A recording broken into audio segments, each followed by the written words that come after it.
What would you do if the key to your entire future was locked inside a box everyone else called trash?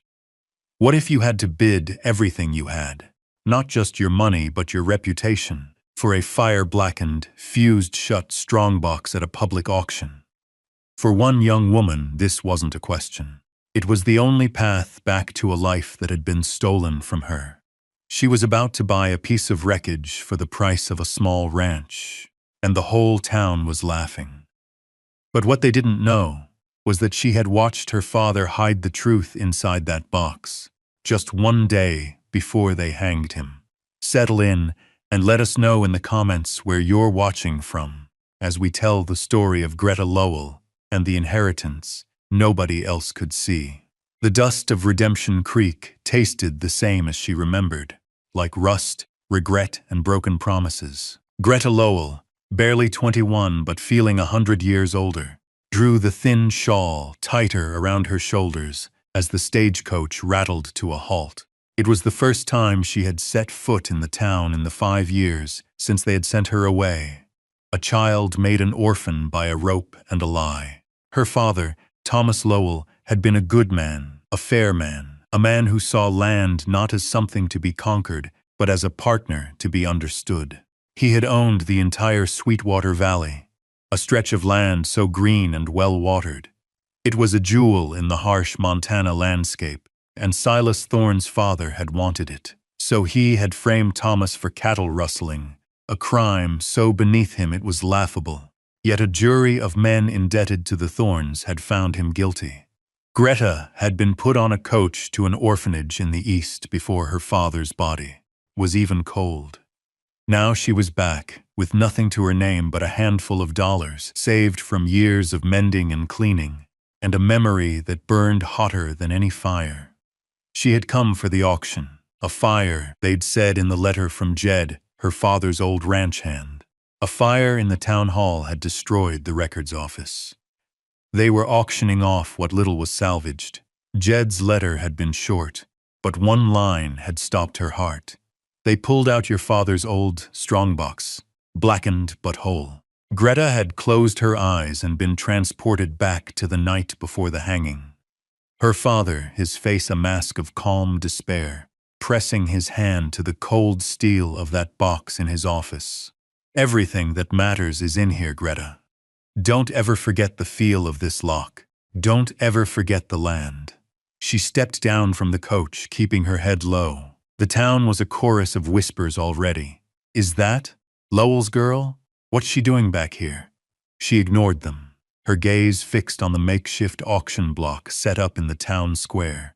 Her worn leather boots, the same ones her father had bought her a lifetime ago, made no sound in the thick dust. Her loyal old friend, Jedediah, was waiting by the livery, his face a roadmap of worry. He was older, grayer, but his eyes held the same kindness. He didn't speak, just gave a short, sharp nod and took her small, threadbare bag.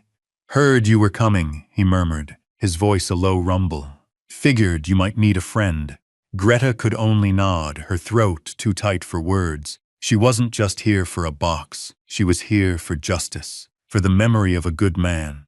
The weight of that task felt heavier than any mountain, but as she looked at the hostile faces in the crowd, a spark of her father's stubbornness kindled in her chest. They had taken everything from her once. They would not do it again. The auctioneer was climbing onto the platform now, his voice beginning to boom across the square, and Greta moved toward the sound, a ghost returning to her own haunting. The auctioneer, a man with a florid face and a voice like gravel in a tin can, worked his way through a predictable collection of singed desks, melted inkwells, and smoke-damaged chairs. The crowd was sparse, mostly loafers, and a few merchants looking for a bargain. Greta stood at the back, near Jed, her presence a quiet, unnerving ripple in the town's placid afternoon. Then, two men grunted as they hauled a heavy object onto the platform. It was the strongbox. It was worse than she had imagined. Charred, blistered, its ornate steel bindings warped into blackened claws. A wave of derisive laughter rippled through the crowd. Silas Thorne, magnificent in a tailored city suit, stepped forward. He was his father's son in every way, handsome, arrogant, and rotten to the core. He tapped the box with his silver-headed cane. "Well, look at this," he boomed, his voice dripping with contempt. "A coffin for secrets. What's the bid for a lump of burnt iron, Mr. Gable?" The auctioneer cleared his throat. "We'll start the bidding at $1. "Do I hear $1 for this relic?" Silence, broken only by a few snickers. Thorne laughed aloud. "I'll give you $1 to haul it to the dump." More laughter. Greta felt a cold, clean rage settle over her. She took a steadying breath. $2, she said. Her voice was quiet, but it cut through the noise like a shard of glass. Every head turned. Thorne's smile froze, then twisted into a mask of cruel amusement. "Well, well, little Greta Lowell. Come back to sift through the ashes," he turned to the auctioneer. $5. "10, Greta said, her eyes locked on the box. It was a promise. "20, Thorne snapped, his amusement souring into irritation. "50, Greta replied, her voice unwavering. The crowd was silent now, watching the strange duel. This wasn't about a box anymore. It was about the past, a battle fought with dollars instead of guns. Jed put a restraining hand on her arm. "Greta, that's half of what you've got." She didn't look at him. "100, she said, her gaze never leaving Thorne's. A gasp went through the crowd. $100 was a fortune, the price of a good horse and saddle. Thorne's face flushed a deep, angry red. He had expected her to crumble, to run away as she had been forced to do before. He wouldn't be made a fool of by the daughter of a hanged man. $200, he roared. The auctioneer's eyes were wide. This was the most excitement Redemption Creek had seen in years. Greta felt a moment of pure, terrifying doubt. 200 was everything. Every penny she had in the world. She looked at the box, and in her mind she saw her father's face. Everything that matters is in here. $201, she said, her voice barely a whisper. But it carried in the stunned silence. It was a declaration. It was all she had.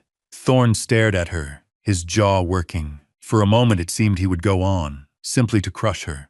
But then he saw the look in her eyes. Not defiance, not anger, but a certainty as deep and solid as the bedrock of the mountains. He saw that she would not stop. To continue would be to admit she cared. With a sneer he threw up his hands. "Let the scavenger have her scrap heap. It's a fitting inheritance." He turned and stalked away. "Sold," the auctioneer cried, slamming his gavel. "To Miss Lowell, for $201. A heavy silence fell. Greta had won. But as she stood there, penniless and alone, staring at the burnt and broken box, she felt the crushing weight of what she had just done. What would you do with a victory that felt so much like a defeat? Was this quiet girl's gamble an act of foolish hope or a fool's errand? What secrets could possibly survive a fire hot enough to warp steel? Let us know what you think down in the comments. And don't forget to subscribe for more stories of quiet courage. Now, back to Greta and the heavy price of memory. The moment the gavel fell, the spell of the auction broke, and the whispers began anew, this time laced with pity and scorn. Paid a fortune for a boat anchor. The girls lost her senses. Like father, like daughter, head full of rocks. Greta ignored them, her focus narrowed to the man she had just paid, counting out her entire life's savings in worn bills and tarnished coins. His hand hesitated before taking the last dollar. He looked from the money to her face, then to the box, and for a moment, a flicker of something, pity perhaps, crossed his features. But it was gone as quickly as it came. He swept the money into his pouch, and the transaction was complete. Silas Thorne had already disappeared into the saloon, no doubt to buy a round of drinks and laugh about the Lowell girl's folly. His laughter echoed in her mind, a phantom more real than the murmuring of the crowd. As she stood guard over her ruinously expensive purchase, Jed approached, his face etched with a deep concern that was more painful than any stranger's mockery. "Greta," he began, his voice low and gentle, "what have you done?" "I've done what I had to, Jed," she replied, her own voice sounding distant to her ears. She ran a hand over the rough, blistered surface of the box. It was still warm, though the fire had been weeks ago, as if it held the heat of all the town's judgment. Two men, hired by Jed with a few coins he could spare, loaded the Strongbox onto the back of his rickety wagon. It landed with a heavy, final thud that seemed to shake the very ground. As they tied it down, a figure detached itself from the shadows of the general store. It was an old woman, Alara, the town's laundress. Her face was a web of wrinkles, her eyes dark and knowing. She had been one of the few who had brought food to the jail for Thomas Lowell, one of the few who had not spat at his name. She shuffled over to Greta, her movements slow and deliberate. She didn't speak for a long moment, simply looked from Greta's face to the box. Then, in a voice as dry and raspy as autumn leaves, she said, "Fire cleanses, but it also remembers what it has touched." Without another word, she turned and shuffled away, melting back into the shadows she had come from. The cryptic words hung in the air, a strange and unsettling blessing. Jed just shook his head, though he didn't question it. He helped her up onto the wagon seat. "The old homestead's still there," he said, flicking the reins. "What's left of it? Roof's gone in places, but it's a place to be."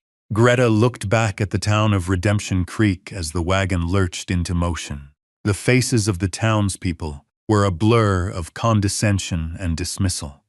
They had already written her off, just as they had her father. She had no money, no home, and no friends, but the aging man beside her, and the ghost of a father who had trusted her with his legacy. She turned her gaze forward, toward the jagged line of the mountains that held the Sweetwater Valley. The journey ahead was long, and the shelter at its end was a ruin. But for the first time in 5 years, she was heading home. The box in the back of the wagon was an anchor. Yes, but anchors weren't just for drowning. They were for holding fast in a storm, and a storm she knew was coming. The journey from the town to the valley was a pilgrimage through memory. Every rise in the road, every familiar bend in the creek brought a fresh wave of ghosts. Here was the flat rock where her father had taught her to skip stones. There was the grove of aspens where they had picnicked one summer, their laughter echoing in the thin mountain air. Now, the only sound was the creak of the wagon wheels and the plodding hoofbeats of Jed's tired mules. Beside them walked Pilgrim, her father's old gelding. Jed had kept him, fed him, and cared for him these 5 long years, a silent pact of loyalty. The horse was old now, his muzzle gone to gray. But when Greta had approached him at the livery, he had nickered softly and pushed his head into her chest, a living, breathing connection to everything she had lost. He followed the wagon without needing a lead, his gait slow but steady, his presence a quiet comfort at her side. As the sun began to dip below the western peaks, painting the sky in hues of bruised purple and fiery orange, they crested the final ridge. There it was, the Sweetwater Valley, her home. It was as beautiful and as heartbreaking as she remembered. A long green finger of meadow and forest tucked into the embrace of the mountains. But the heart of it, the Lowell homestead, was a scar. The main house where she had been born was a collapsed skeleton of charred timbers, a victim of a stray lightning strike a year after her father's death, a convenient accident that had prevented anyone from ever taking possession. Only the small original cabin, the one her grandfather had built, still stood, though its roof sagged and its windows were dark, empty eyes. Jed pulled the wagon to a stop before the dilapidated structure. "This is as far as I can take you, girl," he said, his voice thick with unspoken emotion. "I'll be back in a few days with what supplies I can muster." He and Greta worked in the fading light to unload the Strongbox. It took all their strength to wrestle it from the wagon bed and drag it onto the dusty porch of the cabin. It sat there in the twilight, a dark and inscrutable monolith. Jed pressed a small bag into her hand. "Flour, salt, some coffee. It ain't much." He hesitated. "Are you sure about this, Greta? Thorne is not a man to be trifled with." My father was not a man to be forgotten, she answered simply. There was nothing more to say. Jed nodded, a deep and sorrowful understanding in his eyes. He climbed back onto his wagon, turned the mules around, and headed back the way they had come, leaving Greta alone with the ruins of her past and the single, heavy, locked-up piece of her future. The last of the sun bled from the sky, and a profound, bone-deep loneliness settled over her. The wind whispered through the broken chinks of the cabin walls, sounding like the sighs of ghosts. Pilgrim nudged her hand, his warm breath a small anchor in the vast, indifferent darkness. She leaned against his sturdy frame, drawing strength from him, and stared at the box. It seemed to absorb the moonlight, giving nothing back. That night, she didn't even try to go inside the cabin. She rolled out her bedroll on the porch, a few feet from the box, with her father's horse as her only watchman. Sleep would not come, she would keep vigil. The first light of dawn was a thin, gray wash that made the valley look like a world of ghosts. Greta rose stiffly from her bedroll, every bone aching with a weariness that was more than physical. Pilgrim whickered softly, his breath plumbing in the chill morning air. Her first act was one of her father's rituals. She walked to the creek, splashed the icy water on her face, and watched the sun crest the eastern ridge. The land was still here. That was the first truth. It had endured, and so would she. She spent the morning making the cabin habitable, or at least bearable. She swept out the years of dust and leaves, patched a section of the roof with loose shingles she found nearby, and used her shawl to clean a pane of glass in the one window that wasn't broken. It was a small act of defiance against the decay, a claim staked against the ruin. By midday, she could ignore the box no longer. It sat on the porch, a silent, brooding presence. She approached it not with hope, but with a grim sense of duty. She ran her hands over its surface again, feeling the bubbled metal and the sharp, warped edges. The lock was a mangled ruin of melted brass and scorched iron. A blacksmith would have to cut it open. But she had no money for a blacksmith, and no trust for any man in Redemption Creek. She was alone with this puzzle. She tried to pry at the lid with a fallen timber, but the wood splintered against the unyielding steel. She tried to find purchase in the seam, but the fire had welded it shut as if with a smith's hammer. Disappointment, cold and familiar, began to seep into her resolve. Had Thorne been right? Had she bankrupted herself for a worthless lump of iron? She slumped down on the porch steps, her head in her hands, the silence of the valley pressing in on her. Pilgrim, sensing her despair, ambled over and nudged her shoulder with his soft nose. She looked up at the old horse, at the gentle wisdom in his dark eyes, and then she looked back at the box. Her gaze fell on the rear corner near the right hinge. There, almost lost in the chaos of blistered metal, was a small, strangely smooth indentation, no bigger than her thumb. It was a dent, a familiar one. Suddenly, a memory, sharp and vivid, broke through the fog of her exhaustion. She was a girl of 10, watching her father in his workshop as he finished the ornate scroll work on the Strongbox, a gift he was making for her mother. He'd been telling a story, gesturing with a small ball-peen hammer, and in his enthusiasm, his hand had slipped. The hammer had flown from his grasp, striking the back corner of the box with a sharp clang. He had cursed softly, then laughed. "Well, little one," he'd said, running a thumb over the mark. "Now it has character, a story only we know." Greta's breath caught in her throat. It was the same dent. The fire had warped everything around it, but the small, perfect circle of the hammer strike was still there. It wasn't just a random mark, it was a flaw, a weakness, a story only they knew. She scrambled to her feet, her heart pounding with a new, fragile hope. She looked at the dent, then at the hinge just beside it. The fire that had fused the lock, and the lid had also, she now realized, put immense stress on the entire frame. Perhaps the force that had sealed the front had weakened the back. She didn't need to break the lock. She needed to break the story. She needed to work on the flaw her father had accidentally, or perhaps providentially, created all those years ago. The box was no longer an impregnable fortress. It was a puzzle, and her father had just given her the first clue. Hope was a dangerous thing, a flickering candle in a high wind, but Greta shielded it with both hands. The clue of the dent was not a key, but a map to where a key might be forged. She would not rush this. Her father had been a patient man, a mender of harnesses, a setter of fences, a man who understood that true strength was in persistence, not force.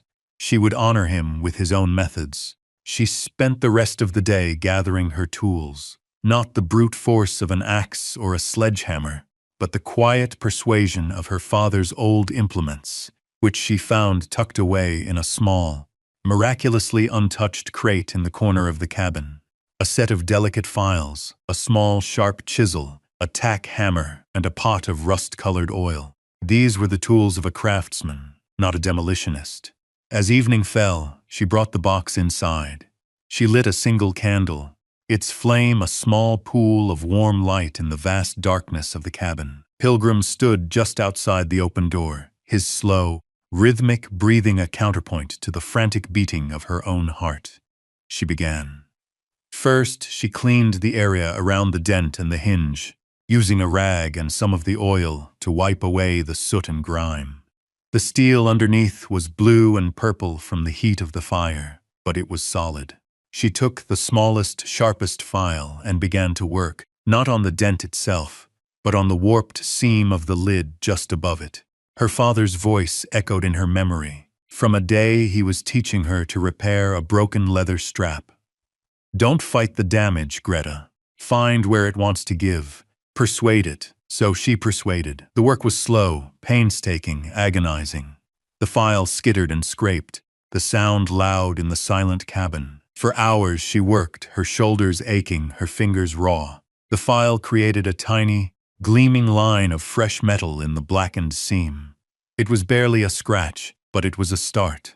Days passed in this new rhythm. Mornings were for survival, gathering firewood, checking the rabbit snares. Jed had shown her how to make fetching water from the creek. But the afternoons and evenings belonged to the box. She learned its topography of pain, the ridges of warped metal, the valleys of soot. She learned the specific grating sound the file made when it bit into the steel, a sound that became the soundtrack to her life. She worked with a focus so intense it was a form of prayer. During her labor, memories of her father returned, not as painful ghosts, but as gentle instructors. She remembered him fixing her childhood doll, his large, calloused hands impossibly gentle. She remembered him explaining how the grain of wood dictates the path of the saw. Each memory was a lesson in patience, in care, in looking for the hidden structure of things. She wasn't just filing down a piece of metal. She was tracing the lines of her father's character, learning his wisdom through her own hands. The labor transformed her. The soft hands of an orphan were becoming the calloused, capable hands of a homesteader. The grief in her heart was being slowly, painstakingly filed away, replaced by a steely resolve. She was not just opening a box, she was reforging herself. One evening, a week after she had started, something changed. She was working the chisel into the tiny groove she had created, tapping it gently with the small hammer. Instead of the dull, resistant thud she had grown used to, the tap produced a new sound, a faint, resonant ping. A vibration ran through the box and up the chisel into her hand. She froze, her breath held tight in her chest. She tapped it again, a little harder. Ping. The seam, which for days had been an unyielding line of black, now showed a hairline crack, a sliver of darkness deeper than the surrounding soot. It was giving. The persuasion was working. Pilgrim, sensing the shift in her energy, took a step into the cabin, his head lowered, and let out a soft, low nicker. It was as if he, too, understood that a threshold was about to be crossed. She laid down her tools, her hands trembling. Not tonight. This final step required daylight, and a courage she needed to gather from the sun. But as she lay in her bedroll, staring into the darkness. She knew. The box was ready to speak, and she was ready to listen. The next morning, Greta did not go to the creek. She did not check her snares. She awoke with the sun, a cold knot of anticipation in her stomach, and went straight to the box. She carried it out onto the porch, into the clear, honest light of day. Pilgrim stood close, a silent, steady witness. She took a deep breath, the crisp mountain air doing little to calm the frantic pulse in her throat. She picked up the chisel and the hammer. Her hands were steady now. She placed the tip of the chisel precisely into the hairline crack she had made the night before. She looked at the mountains, her father's mountains, and offered a silent prayer. Then, with a single firm and deliberate strike, she drove the chisel home. There was no loud crack, no explosion of force. Instead, a deep, groaning sigh, like a man waking from a long and troubled sleep. The sound of metal, tortured by fire and then by grief, finally surrendering. The lid, held fast for 5 years by flame and malice, shifted. A dark line appeared along the back edge, widening as the warped hinge finally gave way. Hope, fierce and terrifying, surged through her. She set aside the tools and placed her raw, scraped fingers into the gap. The metal was still sharp, but she barely felt it. She pulled. The lid resisted, then groaned again, and slowly, inch by painful inch, it opened. It screeched in protest, a final cry of defiance before falling back with a heavy clang against the porch floorboards. For a long moment, Greta could only stare, breathless. The inside of the box was a landscape of black. A thick layer of soot and ash coated everything. It smelled of ruin. The fear that it had all been for nothing, that the fire had taken the contents as it had taken the exterior, washed over her. But then she saw it. Nestled in the center, protected by the sheer thickness of the steel walls, was a shape. An oilskin-wrapped package, singed at the edges but miraculously intact. With trembling hands, she reached in and lifted it out. It was heavy, substantial. The oilskin was brittle and cracked in places, but it had done its job. It had protected what lay within. She carefully unwrapped the layers. The oilskin gave way to a thick leather satchel, her father's satchel. She recognized the tooling on the flap, a simple pattern of a winding river. The Sweetwater. Her fingers fumbled with the buckle, her heart hammering against her ribs. She lifted the flap. Inside, resting on top, was a sheaf of papers, tied with a simple string. The edges were browned, but the script was clear. The deeds, the official, county-stamped deeds to the 2,000 acres of the Sweetwater Valley in the name of Thomas Lowell. Tears welled in her eyes, blurring the ink. He had saved them. He had protected them for her. But as the tears fell, she saw that there was something else beneath the deeds. A small, cloth-bound book, a ledger. She lifted it out. It was her father's hand, but it wasn't a record of cattle or grain. The first pages detailed loans, small personal loans made to nearly half the families in Redemption Creek. Loans for seed, for medicine, for a new roof. Next to each entry, in her father's neat script, was the word forgiven. But as she turned the pages, the entries changed. They became a meticulous record of Silas Thorne's father, of his predatory lending, his threats, his consolidation of power, and on the very last page, a folded piece of paper fell out. It was not in her father's hand. It was a confession, signed by a drifter named Abel Marsh, detailing how Silas Thorne Sr. had paid him $50 and a bottle of whiskey to move a dozen of Thorne's own cattle onto Lowell land, and then to testify that he had seen Thomas Lowell do it. It was the truth, all of it. The proof of her father's innocence and the map of Thorne's guilt. The box had not held an inheritance of land. It held an inheritance of justice. The discovery of the ledger left Greta in a state of suspended animation. She sat on the porch as the sun climbed the sky, the deeds in one hand, the proof of her father's honor in the other. The land was hers, the truth was hers, but what to do with it? Riding into Redemption Creek and brandishing the papers felt wrong, a hollow and theatrical gesture. The town had condemned her father on whispers and lies. They would not be convinced by paper and ink alone. Justice, she was beginning to understand, was not a document. It was something you built like a cabin or a reputation. As she sat pondering this, the sky, which had been a brilliant, cloudless blue, began to change. A strange, bruised grayness gathered over the western peaks, and the wind, which had been a gentle whisper, picked up a sudden mournful howl. A storm was coming, not just a squall, but the kind of early winter blizzard that could trap a man and kill him 100 yards from his own door. She hurried to prepare, her new purpose overriding her turmoil. She brought Pilgrim into the relative shelter of the cabin, a breach of etiquette for any other horse, but he was family. She secured the patched roof, stuffed rags into the cracks in the walls, and built up the fire. The ledger and deeds she wrapped carefully and placed back inside the now open strongbox, a new kind of sanctuary.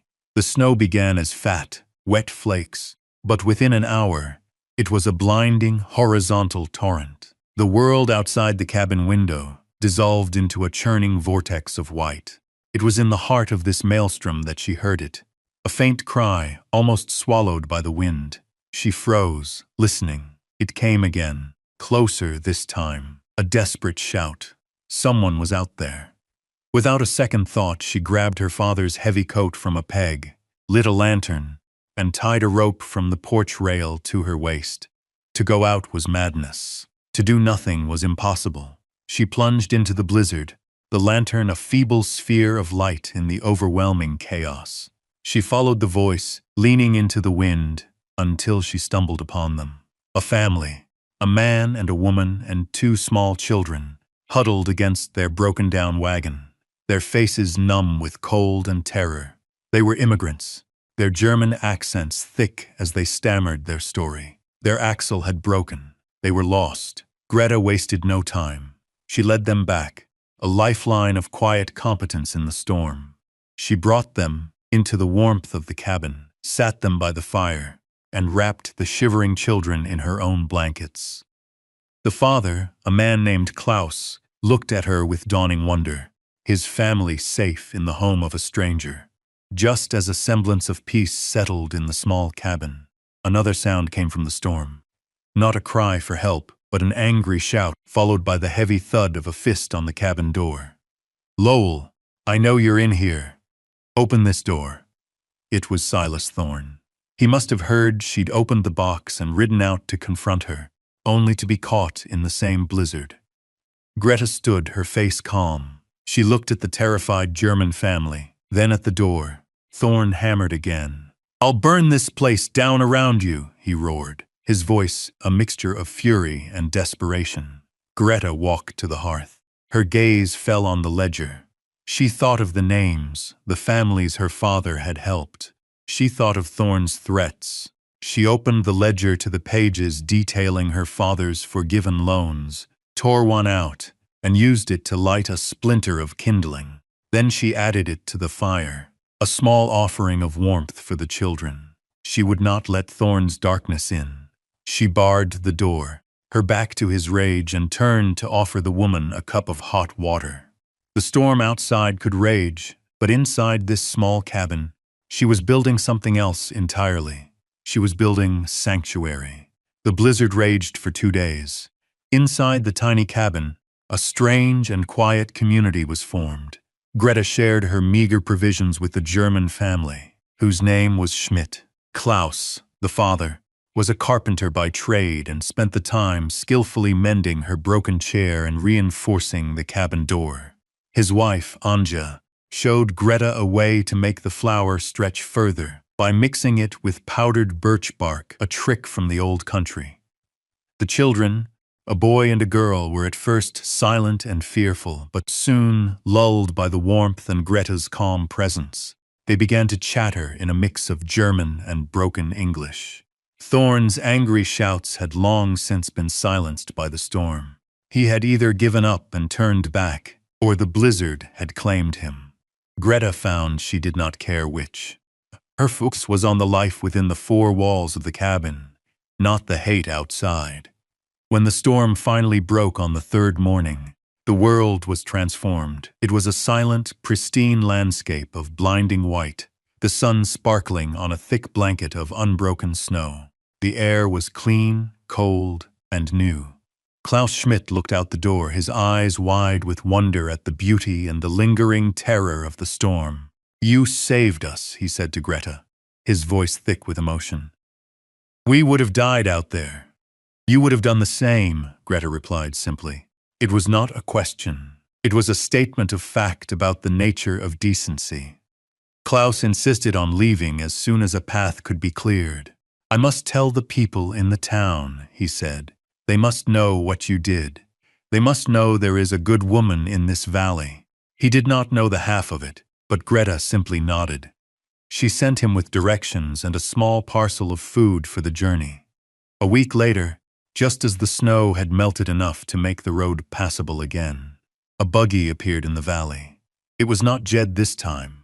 It was Mr. Abernathy, the county clerk from the capital, a man known for his meticulous nature and unwavering honesty. Jed sat beside him, looking immensely pleased with himself.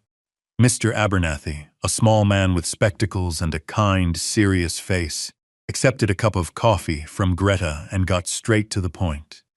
Jed had ridden to the capital as soon as the storm cleared, fetching him with a wild story. "He said you had a claim to make," Abernathy said, his eyes gentle but perceptive. Without a word, Greta retrieved the Strongbox. She laid the deeds and the ledger on the rough-hewn table. Abernathy spent the next hour poring over the documents in complete silence, occasionally letting out a small or adjusting his spectacles. He compared the deeds to the plat maps he had brought. He read every entry in the ledger.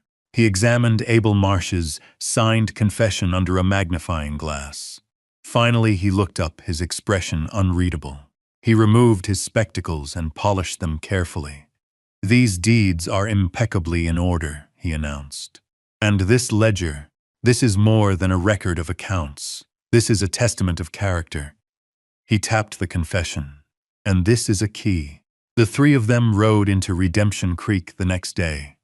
Abernathy had requested a public meeting at the saloon. The whole town turned out, buzzing with curiosity. Silas Thorne was there, his face still showing the signs of frostbite from his ordeal in the storm, his arrogance replaced by a sullen, wary silence. Abernathy stood on a crate and in his calm, clear voice laid out the facts. He spoke of the legal validity of the Lowell deeds. He spoke of the contents of the ledger, reading aloud not the debts, but the record of her father's forgiveness. He did not accuse Thorne directly. He simply held up the confession and said, "The truth, it seems, has a way of enduring even through fire." A profound silence fell over the saloon. The townspeople looked at Thorne, then at Greta. They were not looking at the daughter of a hanged criminal anymore.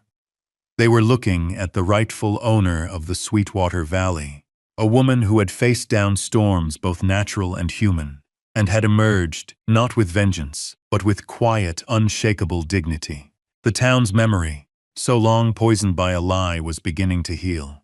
The seasons turned. Spring came to the Sweetwater Valley, and with it, new life. The snow melted, feeding the creek until it ran full and fast, and the meadows erupted in a riot of green grass and wildflowers. The valley was waking up, and so was the Lowell homestead.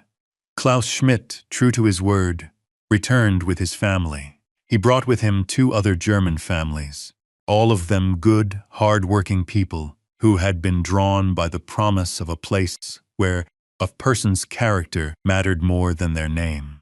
They had come not as tenants, but as partners. Greta had offered them each a parcel of land in exchange for their help in rebuilding. They raised a new barn first, a symbol of community effort, its unpainted timbers smelling of pine and promise.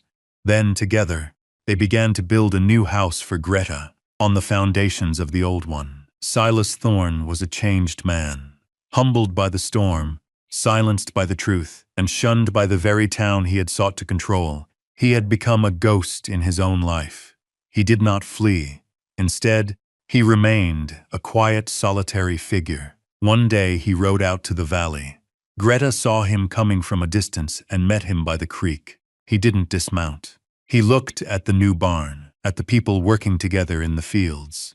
"My father was wrong," he said, his voice quiet, stripped of its usual bluster. "He was wrong about your father, and I was wrong about you." He reached into his coat and produced a heavy leather pouch. "This is the money my father took from Abel Marsh after the trial. He was afraid the man would talk. I found it in his papers." He tossed the bag to the ground. It landed with a soft thud. "It's yours, a debt repaid." He turned his horse and rode away without another word. Greta did not pick up the money. She left it there for the rain to wash clean.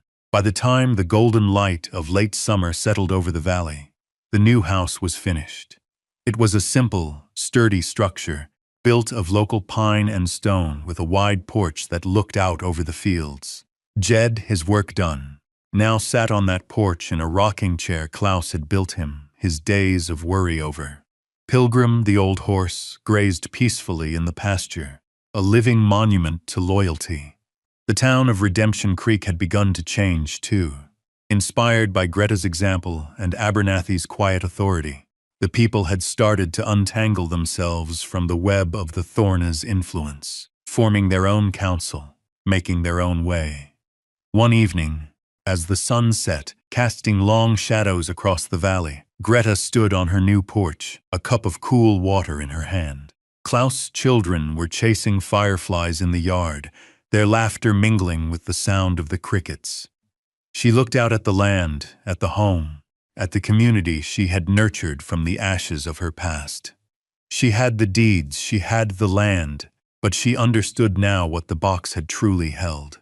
She placed a hand on the smooth, planed wood of the porch, railing her new friends had built.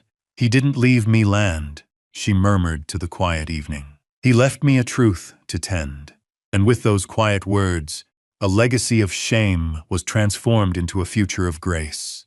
Thank you for joining us for this story of endurance and quiet vindication. If you were moved by Greta's journey, please take a moment to like this video and leave a comment below. Don't forget to subscribe so you won't miss our next story of hidden histories and unexpected heroes. Until then, may you always look for the truth hidden beneath the surface. What would you do if the thing everyone called a ghost story was real? For 100 years, the people of the Arizona Territory whispered about the Blackwood Six, an outlaw stagecoach that vanished into the canyons with a fortune in unminted gold. They said it plunged into the earth, a mule-drawn phantom taking its secrets with it. But the truth waiting inside wasn't gone. It was just sleeping, waiting for the right kind of storm and the right kind of woman. Stay close as we tell her story.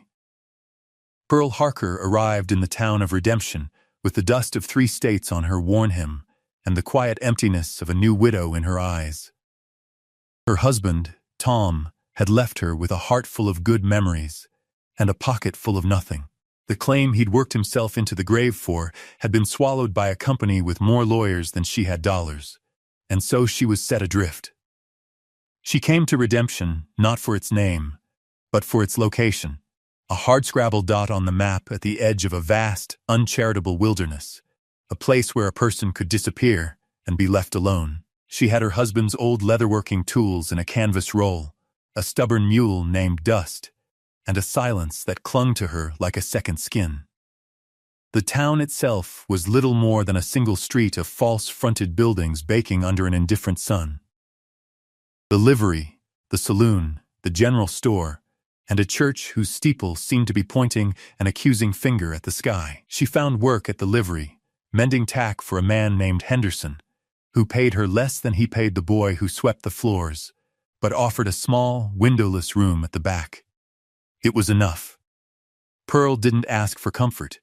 She only asked for a place to put her hands to work, to feel the familiar bite of the awl in her palm, the pull of waxed thread through tough leather. The repetitive motion was a balm, a way to mark time without having to think about all the time she had lost. She worked from sunup to sundown, her world shrinking to the smell of horsehide and oil, the rhythmic scrape and pull of her tools. The townspeople watched her. They saw the slight, wiry woman with sun-browned hands and a face that held its sorrow close. They saw the way she never looked a man in the eye for too long, the way she moved with a weary purpose that spoke of a life already lived. They whispered, "A widow. Lost her claim. Got nothing left." She was a curiosity, then a fixture, as unremarkable as a fence post. Pearl felt their eyes on her, felt their pity and their judgment, and she met it all with the same quiet stoicism she gave to the rising sun and the setting moon. She spoke little, and when she did, her voice was low and raspy, as if unused to the air. Her only conversations were with Dust, the mule, whose soft, whiskered nose would nudge her shoulder in the evenings as she gave him his measure of oats. He, at least, asked nothing of her but consistency. In the quiet of her small room, with the scent of leather filling the air, she would listen to the wind as it poured out of the yawning mouth of Diablo Canyon just beyond the town. It was a lonely sound, a high, mournful song that seemed to carry the weight of forgotten stories. A storm broke over the territory in the second month of her stay, a violent biblical deluge that turned the dusty street of Redemption into a river of mud. It was a gully washer, the old-timers called it, the kind of rain that didn't just fall, but clawed at the earth, rearranging the landscape as it saw fit. For 2 days, the world was a gray sheet of water and the constant roar of thunder that seemed to shake the very foundations of the buildings. Pearl sat in her small room, listening, feeling the immense, impersonal power of the weather. It was a force that cared nothing for claims or deeds, for widows or wealthy men. It simply was. When the rain finally stopped on the third morning, the world was scrubbed clean, reborn. The air was sharp and cool, and the light had a crystalline quality, making everything seem new and strange. Henderson sent her out to check the fence line along the canyon road, worried that the flash floods had taken out a section. She saddled Dust and rode out, the mule's hooves sinking into the soft, damp earth. The canyon was transformed. Waterfalls cascaded from its rim, and the creek at its bottom, usually a trickle, was a churning brown torrent. She was tracing the fence, her eyes on the ground, when some instinct made her stop. A feeling, a shift in the air. She looked up. High on the opposite wall of the canyon, a massive slab of sandstone had sheared off, exposing a fresh, pale scar on the rock face, and there, revealed on a newly created ledge, was a shape. It was dark, splintered, and impossibly out of place. It was wedged between two pinnacles of rock, canted at a strange angle. A broken skeleton hung against the sky. Her breath caught in her throat. Even from this distance, she knew what it was. The long, rectangular body. The high driver's box. The ghost of a wheel hub. It was a stagecoach. It was the Blackwood 6. The legend she'd heard whispered in the saloon, the campfire story told to frighten newcomers, was real. It was there. A coffin in the sky, its 100-year vigil finally broken by the storm. She stood for a long time, just staring, her heart hammering against her ribs, the wind carrying the faint, creaking sound of its rotted timbers all the way across the chasm. Was it just a wreck, a hollow shell picked clean by time and birds? Or did a century-old secret still wait inside that wooden skeleton, a fortune in outlaw gold? What would you risk to find out? Let us know in the comments what you think she'll find, and be sure to subscribe for the rest of this incredible story. Because when Pearl Harker decided to climb, she wasn't just chasing gold, she was chasing justice. Pearl kept the sight of the stagecoach locked away inside her, a secret that burned like a hot coal. She knew she couldn't reach it alone. She needed ropes, gear, and more importantly, a man who knew how to use them. A man who wouldn't laugh her out of the room or try to cheat her. She began to listen more than she spoke, catching snippets of conversation at the livery and the general store. She watched the men of the town, trying to gauge their character. Most were loud and boastful, their confidence built on drink and bluster. She saw the avarice in their eyes when they spoke of money, and knew she could trust none of them. Her quiet inquiries were met with suspicion. When she asked Henderson who the best climber in town was, he just squinted at her. "Best you stay out of that canyon, Pearl. It's got a long memory." Finally, desperate, she let a piece of her secret slip. She mentioned to the livery boy that she'd seen something queer up on the canyon wall after the storm. The boy, eager for a story, embellished it until, by noon, the entire saloon was buzzing with the news that the widow Harker had seen the ghost of the Blackwood stage. That afternoon, Jedediah Thorne held court from his usual chair in the saloon. Thorne was a big man, florid and loud, whose family had founded the town and owned half of everything in it. His wealth gave his opinions the weight of fact. When Pearl entered the general store, his voice boomed from across the street, carrying easily through the open doors. "The widow's seeing ghosts," he bellowed, followed by a chorus of sycophantic laughter. "That old wives' tale? My granddaddy heard that same story."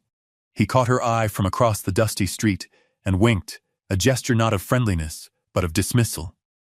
"Some things are best left buried, girl. You'll find there's nothing in that canyon for you but a long fall." The laughter followed her as she gathered her meager supplies, her face burning with shame. His words were a public branding, marking her as a fool. She left the store, her eyes downcast, her resolve crumbling. As she passed the shaded bench outside the assayer's office, a hand, dry and papery as an old leaf, reached out and gently took her arm. She looked up into the roomy, startlingly clear eyes of a man everyone called Old Man Hemlock. He was a prospector who had been in the hills so long he seemed more a part of the landscape than a man. He smelled of dust and pine and something ancient. He didn't smile. He leaned in, his voice a dry rustle. "Don't you mind them," he whispered, his gaze fixed on the canyon's distant rim. "They're afraid of the truth." He paused, his grip tightening for a moment. "The dead keep better ledgers than the living." Then he let go, turned, and shuffled away without another word. Pearl stood frozen on the boardwalk, Thorne's loud mockery ringing in one ear and Hemlock's cryptic whisper in the other. The words made no sense, but they landed in her with a strange weight, a puzzle piece she didn't know she was missing. She looked from the saloon, full of noise and laughter, to the silent, waiting canyon. She felt more alone than ever, but for the first time, she felt a flicker of something other than despair, defiance. There was one name she had heard spoken in quieter tones, a man who kept to himself. Silas Valle, a former lawman, they said, who had traded his badge for a small ranch north of town after some trouble down south. He was known for his silence and his skill with horses, and for the fact that he came to town only when he had to. He was her last hope. Pearl found him shoeing a big roan in front of the blacksmith's forge, his back to the street. He was lean and weathered, moving with an economy of motion that spoke of deep competence. She waited until he was finished, her hands clasped in front of her. When he finally turned, his face was calm, his eyes a startling gray that seemed to take in everything at once. She told her story simply, without embellishment, her voice low but steady. She told him what she had seen and what she wanted to do. He listened without interruption, his gaze never leaving her face. He didn't laugh. He didn't dismiss her. He looked at her calloused hands, the set of her jaw, and the unwavering honesty in her eyes. When she was finished, a long silence stretched between them, filled only by the hiss of the forge and the distant cry of a hawk. He wiped his hands on a rag, his movements deliberate. "Jedediah Thorne tell you to leave it be?" he asked, his voice a low baritone. Pearl just nodded. A flicker of something unreadable passed through Silas's eyes. He looked up at the canyon rim, then back at her. "A man who tells you to leave a thing buried is usually the one who put it there," he said softly. He studied her for another long moment. "I'll help you," he said finally. "Not for a share, for a day's wage, I'll give you 2 days of my time. If we find anything, it's yours. But you follow my lead. No arguments. Pearl felt a wave of relief so profound it almost buckled her knees. Thank you, she managed to say. When can we start? Silas looked toward the rising sun. Dawn, he said. Be ready. They set out the next morning. Pearl on her mule, Dust. Silas on his sturdy bay. They carried coils of rope, hammers, iron pitons, and a heavy canvas tarp. The air was cool and clear as they rode toward the canyon, the silence between them comfortable, born of a shared purpose. The journey to the base of the cliff was harder than Pearl had imagined. There was no trail, and they had to dismount and lead the animals through a maze of rockfalls and thorny scrub. As they drew closer, the scale of the canyon wall became overwhelming. It was a sheer face of red and ochre rock, rising hundreds of feet into the piercing blue sky. And there, impossibly high, was the stagecoach. It clung to the cliff like a wasp's nest, looking fragile and menacing all at once. It seemed an insane task. They made their camp for the night in a small, sheltered cove at the base of the wall. Silas built a small, smokeless fire, and they ate in silence, the immense presence of the cliff looming over them. As darkness fell, the stagecoach above them seemed to merge with the stars, a dark constellation telling a forgotten story. The wind whistled through its broken frame, a sound like a long-held breath, and Pearl felt a strange, unnerving sense of homecoming. She was exactly where she was supposed to be. The climb began at first light. Silas went first, moving with a slow, deliberate grace that belied the difficulty of the ascent. He tested every handhold, every foothold, his movements economical and sure. He drove pitons into the rock face, securing the rope as he went. 3 points of contact at all times, he instructed Pearl, his voice calm and low. Don't look down. Look at the rock in front of you. Trust the rope. Pearl, wiry and light, followed in his path. Her fear was a cold knot in her stomach, but she pushed it down, focusing on the rough texture of the sandstone beneath her fingers, the solid feel of the rope in her hand. Her life depended on this man, this practical stranger, and on the strength of her own nerve. It took them 2 hours to cover the 150 feet to the ledge, their lungs burning, their muscles screaming. When they finally hauled themselves onto the narrow shelf of rock, they stood for a moment, catching their breath, not looking at each other. The stagecoach was a ruin. Up close, it was even more ravaged by time than it had appeared from below. The wood was bleached gray and splintered, riddled with holes from woodpeckers and insects. The axles were broken, the wheels gone, likely tumbled to the canyon floor a century ago. The leather of the driver's seat was cracked and peeling away, revealing the horsehair stuffing beneath. The name on the door was just a ghost of paint, but Pearl could trace the letters with her finger, Blackwood Express. A wave of disappointment washed over her. It was just a wreck, a hollow shell. Anything of value would have been taken by the outlaws, or by the first person to find it after the crash. Silas moved carefully around the coach, testing the floorboards, examining the frame. It's wedged in here tight, he murmured, more to himself than to her. The impact must have driven it into the rock. Pearl ran her hands over the splintered wood, her senses taking in the dry, dusty smell of its decay. This was the source of the legend, the object of Jedediah Thorne's mockery and Old Man Hemlock's cryptic words. It felt inert, empty. She moved to the driver's box, her mind replaying Thorne's dismissive laughter. She ran her hand along the edge of the seat, where the rotted upholstery had pulled away from the frame. Her fingers, sensitive and trained by 1,000 hours of feeling for imperfections in leather, brushed against something that didn't belong. It was smooth and cold under a flap of decaying fabric. She pulled the material away. It was a small, flat plate of dark metal, no bigger than her palm, fastened to the heavy wooden frame with 4 flush-headed screws. It looked like a repair, perhaps, But it was too neat, too deliberate. And it was hidden. Why hide a repair? A small, discordant detail in a scene of total destruction. A question mark.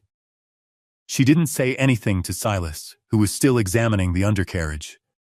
She just pressed the fabric back over the plate, the cold feel of the metal imprinted on her fingertips. A single clue that refused to fit the story of an empty, forgotten wreck. They couldn't work safely from the narrow, crumbling ledge. The risk of a fall, or of dislodging the coach itself, was too great. "We need a better way," Silas said, his eyes scanning the canyon rim high above them. "A platform. We work from above." The decision meant a delay of days, a commitment of labor that went far beyond the 2 days Silas had promised. When Pearl looked at him, a question in her eyes, he simply nodded. "The job's not done," was all he said. And so began a week of grueling, back-breaking work. They hauled their gear out of the canyon and spent a day scouting the rim until they found a spot directly above the wreck, a place where a set of gnarled junipers offered a solid anchor. Then the real labor began. They constructed a small, sturdy wooden platform, just big enough for one person to stand on, and rigged a system of ropes and pulleys to create a bosun's chair, a way to lower themselves down the cliff face. It was hard, repetitive work, and it forged a silent bond between them. Pearl had never worked so physically hard in her life, but she refused to be a burden. She learned to tie knots that held, to haul on ropes until her muscles burned and her hands were raw. She worked alongside Silas, her quiet determination a match for his steady resolve.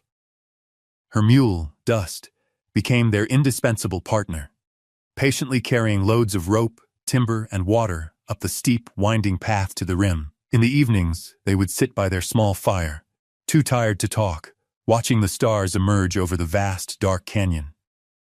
In these quiet moments, Pearl saw the man behind the silence. She saw the way he cared for his horse, the gentle way he spoke to her mule, the deep patience in his hands as he mended a frayed rope. He, in turn, saw the steel in her. He saw a woman who did not complain, who did not quit, who met every challenge with a squared jaw and a steady gaze. The respect between them grew, unspoken, but deeply felt. Late one afternoon, while Silas was reinforcing the anchors, Pearl took a small pouch of her tools and had him lower her down to the coach. She wanted to look at that metal plate again. Suspended in the quiet air, with the world spread out below her, she felt a sense of calm. She landed lightly on the stagecoach roof and made her way to the driver's box. The hidden plate was just as she'd left it. This time, she brought her tools. She took out a fine-tipped awl, its wooden handle worn smooth from her husband's hand, and then her own. Carefully, she worked the tip into the almost invisible seam between the plate and the wood. She pried gently. It didn't move. It wasn't a patch. It was a cover. She worked her way around the edge, applying steady pressure. With a faint scraping sound, the plate loosened. She lifted it away. Beneath it was not the expected grain of old wood. It was a circle of brass, dulled with a century of tarnish, and in the center of the brass was a small, intricate keyhole, a lock. Not on a strongbox, not on a door, but built into the very frame of the coach itself, a secret hidden within a secret. Her heart gave a sudden, powerful leap. This changed everything. The discovery of the lock electrified the air between them. It was proof of deliberate concealment, of a secret far more complex than a simple strongbox robbery. Silas, his face grim with concentration, examined the lock. "It's a warded lock," he said, his voice low. "Good quality for its time, not something a common outlaw would carry." They made a plan. The next day, Silas was lowered onto the wreck. He brought with him a small set of files and picks he had inherited from his father, a locksmith. Pearl remained on the rim, working the ropes, her entire being focused on the man dangling from them. Hours passed. The sun beat down on the canyon rim. From below, she could hear the faint, rhythmic scrape of metal on metal. It was a sound of painstaking effort, of a battle being fought in miniature. Suddenly, the scraping stopped. A long silence followed, so profound that Pearl could hear the blood pounding in her ears. Then, a voice floated up, faint but clear. Pearl, there was a click. She let out a breath she hadn't realized she was holding, and began to work the pulley, lowering herself down to join him. When she landed on the ledge, Silas was kneeling before the driver's box. A section of the floor beneath the seat, a piece that had looked like a solid part of the frame, was now slightly ajar. Using the tip of a crowbar, Silas gently pried it open. It lifted on hidden hinges, revealing a dark, lead-lined compartment. It wasn't a treasure chest. It was a vault, built into the bones of the coach. Inside, nestled in the darkness, were 6 canvas sacks, dark with age and heavy with promise. But that was not what seized Pearl's attention. Resting on top of the sacks, wrapped in a sheath of oilskin, was a leather-bound book. A ledger. With trembling hands, Pearl reached into the compartment and lifted out the book. The oilskin was still supple, its duty done. She unwrapped it. The leather cover was cold, the name of a San Francisco stationer embossed in faded gold leaf on its cover. Silas held a lantern close as she opened it, the pages whispering as they turned. The ink was brown with age, but the script was clear. The first page was a list of 6 names, the members of the Blackwood Gang. The second page was a detailed inventory, 212 pounds, 8 ounces, unminted gold dust and nuggets from the Mariposa claim, a fortune. Then she turned to the third page. The handwriting was different. It was finer, more elegant, the script of an educated man. The entry was dated 1 week after the robbery. It was a bill of sale. Sold, it began, to Mr. Alistair Thorne, the entire contents of this coach's vault for the sum of $500 coin, a map of the San Carlos Passage, and a promise of silence.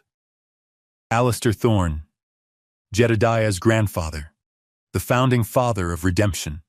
The ledger was not just a record of gold, it was a receipt for a town's original sin. The dead keep better ledgers than the living. Old Man Hemlock's words echoed in her mind. No longer a riddle, but a simple, terrible truth. They sat in stunned silence in the belly of the wrecked coach, the lantern light casting long, dancing shadows. The weight of the ledger in Pearl's hands felt heavier than any gold. It was the foundation of a town, the source of a family's power, and it was all a lie. As they absorbed the enormity of their discovery, the world outside the coach began to change. The sky, which had been a clear, benevolent blue, was turning a bruised, ominous purple in the west. A sudden, cold wind whipped through the canyon, making the old timbers of the coach groan in protest. "A squall," Silas said, his voice tight.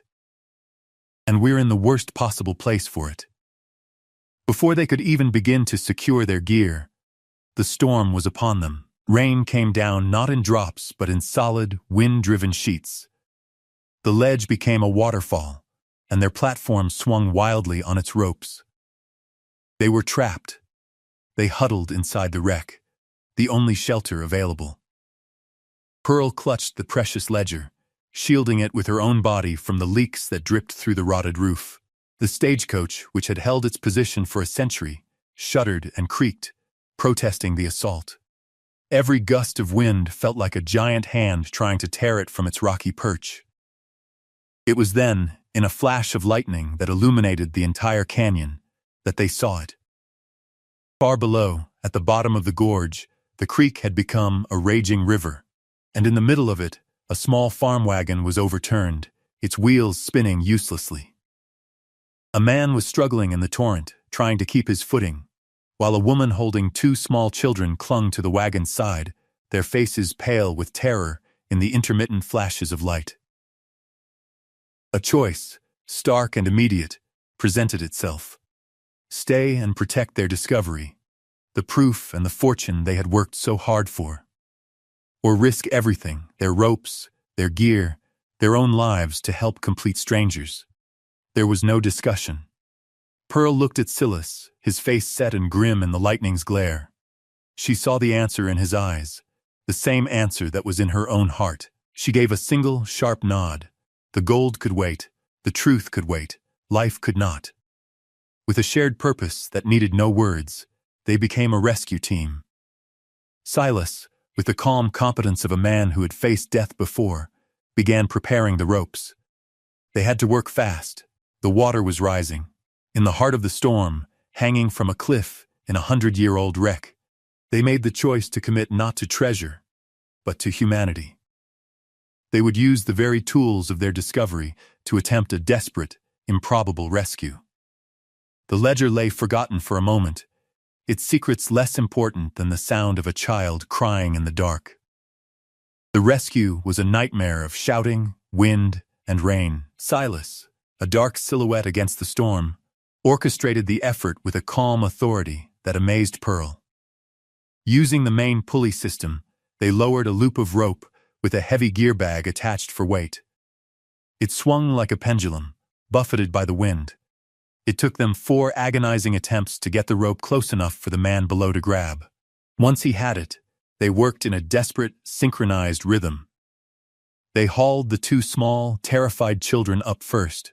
One by one, their small bodies wrapped in a canvas sling Pearl had fashioned. Then came the mother, sobbing with relief and terror.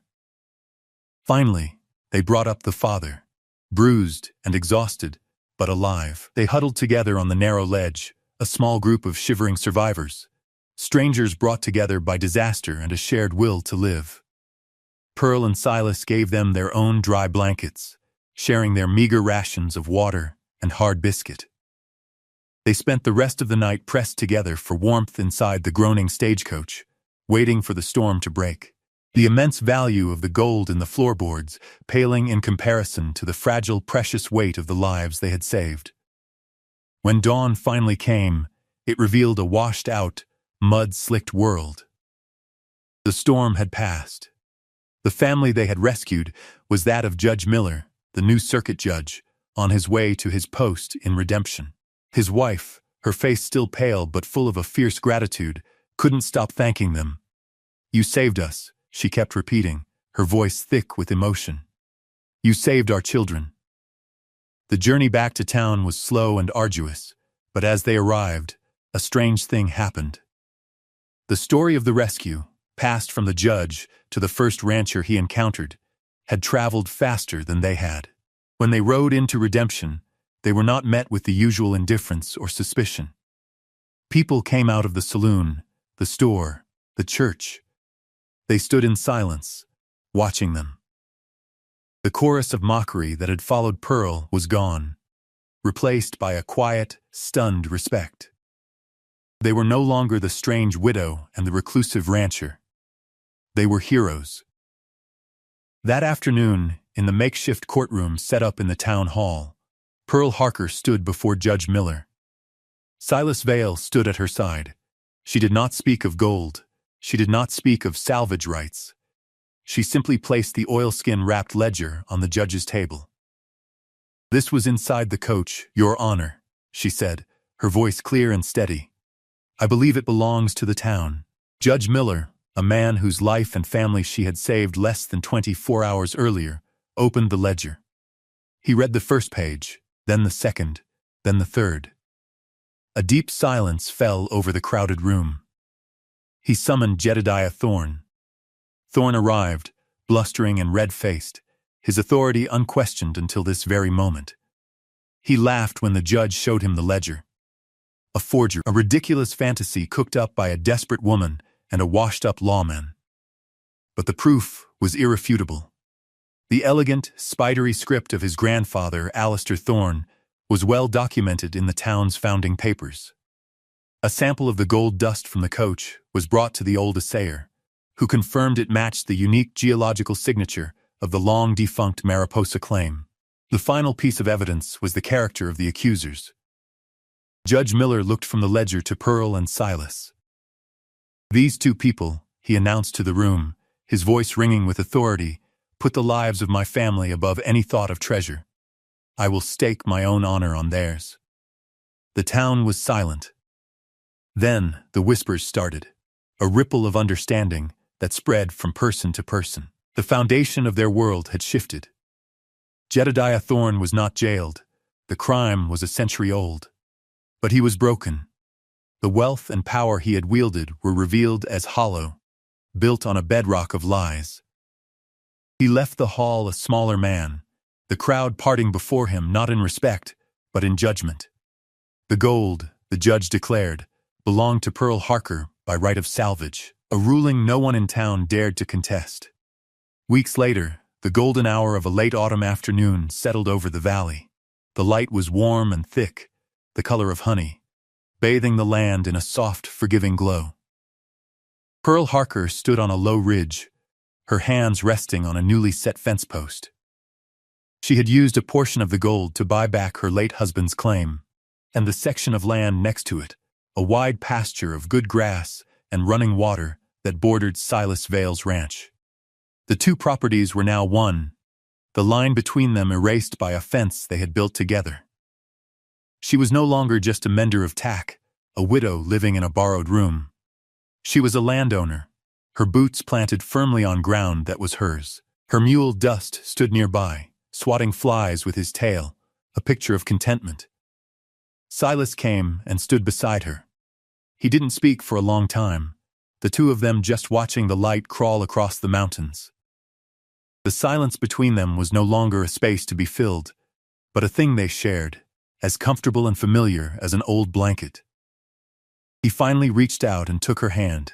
His was rough and calloused, a map of a hard life. Hers was the same. They fit together perfectly. He looked at her, then out at the vast, peaceful expanse of land stretching before them. "You did more than find gold, Pearl," he said, his voice quiet. She looked down at their joined hands, then back out at the valley, at the two small houses that now looked like neighbors. A deep sense of peace, one she thought she had lost forever, settled into her bones. She had come to this place with nothing, seeking only to be left alone. She had found a treasure, yes, but it was not the gold that mattered. It was the truth the gold had revealed, the strength she had found in herself, the partner she had found in this quiet, steady man. "We found solid ground," she replied. "Thank you for joining us for this incredible journey. It's a story that reminds us that true wealth is found not in what we unearth from the ground, but in the courage and character we build within ourselves."